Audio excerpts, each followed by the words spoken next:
Hi, my name is Luke Stancil. I'm a 2020 graduate of Carl G. Mazer Preparatory Academy and a freshman at Rice University studying computer science and economics. And today I wanted to go over my UServeUtah Youth Council final project with y'all. And so my project was essentially a replacement for prom for the seniors at Mazer. Um, you know, I had a lot of different ideas coming into UServeUtah about what I wanted my project to be. And ultimately they were scrapped because of COVID. Um, but, you know, I really do think that I made a difference with the prom that I orchestrated. And so the way that I went about organizing prom was really just individual outreach to some of my friends, you know, just like they want you to do customer development when starting a business. I did customer development with my friends asking, is this something that y'all would be interested in? Is this something that we should do? And it was pretty clear that this was something that people wanted. And so I went ahead and organized it. Um, I, although I organized it, I do want to point out that the work of the people volunteering with me was truly extraordinary. And that's what made it a success.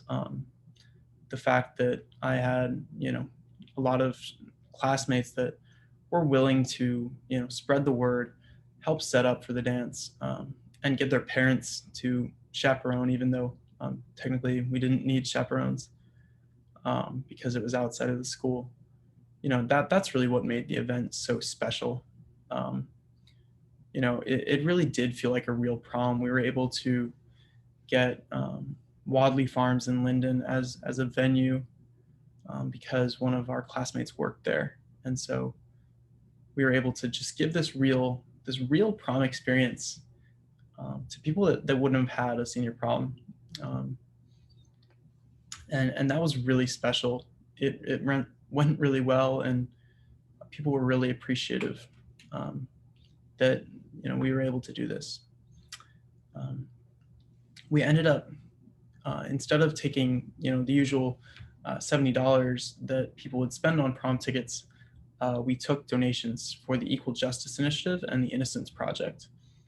This was right after the murder of George Floyd, and so we really wanted to do our little part in getting rid of this uh, disease of injustice that plagues our country.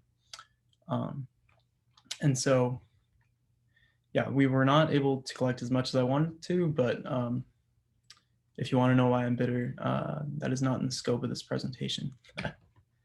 And so I just wanted to talk about kind of what I learned and what I'll take away from this.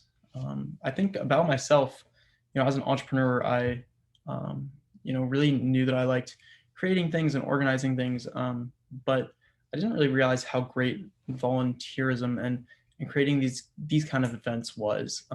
It's something that's really fulfilling. I've done a lot of volunteer work as you know, uh, not in the organizing body, but just as a hand. And this was a really different experience. Um, One that allowed you to really feel more connected to what you're doing.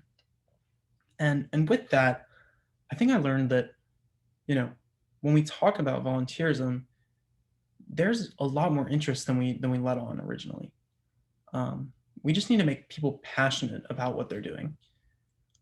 And there's many ways to do that, but um, you know, that's what's important. That's what gets people to volunteer. It's not that people don't want to volunteer or a very select group of people want to volunteer. It's that people want to volunteer for different things. People have different passions. So they want to volunteer in something that they're interested in and that they can see the impact of. And that was really important for me to see. And when we're talking about impact, the long-term impact of this for me is that I think I want to do this in the future. I don't want to do it as a career, but it's something that really makes you full, as they may say. Um, you know, I'm actually probably going to try to do my original project plan of a walk run with the organization Waterboys in Houston when COVID finally clears. We're hoping. But, I think that this was a really important, thing for me to do, and, for me to internalize that, they're helping other people is just so special. And there are a variety of ways to do it. Uh, and, you can't just limit yourself to one way to helping people. And exploring, the different ways, I think is part of, you know, what makes life life, right? When we get others to volunteer and make their community a better place, I think that's what ends up making the world a better place as well. Thank you.